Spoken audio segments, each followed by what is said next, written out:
Yes 500 সাবস্ক্রাইবারের channel monetization. ভাইরে ভাই, আজকের এই ভিডিওতে আমি আপনাদেরকে দেখাবো কিভাবে 500 সাবস্ক্রাইব থাকলে আপনার চ্যানেল আপনি মনিটাইজ করবেন। একদম সম্পূর্ণ প্রসেসটা আপনাদেরকে দেখাবো, মিস করা যাবে না। আজকের ভিডিওটা ভেরি ভেরি ভেরি ইম্পর্টেন্ট। এই মুহূর্তে আপনারা তাকালে দেখতে পারবেন আমি ওয়াইট স্টুডিও অ্যাপ্লিকেশনের মধ্যে চলে আসছি। এটা আমার আরেকটা channel.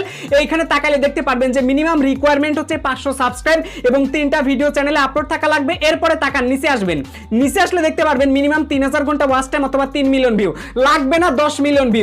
Just 3 million view complete থাকলে আপনার চ্যানেল আপনি হাফ মনিটাইজ করতে পারবেন। 3000 ঘন্টা থাকলেই হাফ মনিটাইজ আপনার চ্যানেলে করতে পারবেন। আজকের ভিডিওটা ভাই ভেরি ইন্টারেস্টিং, একদম মনোযোগ সহকারে দেখুন। আমি A to Z মনিটাইজেশনে অ্যাপ্লাই করা থেকে শুরু করে স্টেপ বাই স্টেপ আপনাদেরকে দেখাই দিব। সো আপনারা অনেক দিন যাবত ধরে আমার কাছে রিকোয়েস্ট করতেছিলেন আকাশ ভাই হাফ মনিটাইজ কিভাবে অ্যাপ্লাই করা যায়। সো আপনারা অনেকেই কিন্তু আমার কাছে ভিডিও চাচ্ছিলেন। দেখেন ভাই, আমি তো সেই রকম শর্ট নিয়ে কাজ করি না যে আমার হাফ মনিটাইজ করার প্রয়োজন হবে, বা আমি সেই রকম লং ভিডিও নিয়ে কাজ করি না যে আমার আসলে হাফ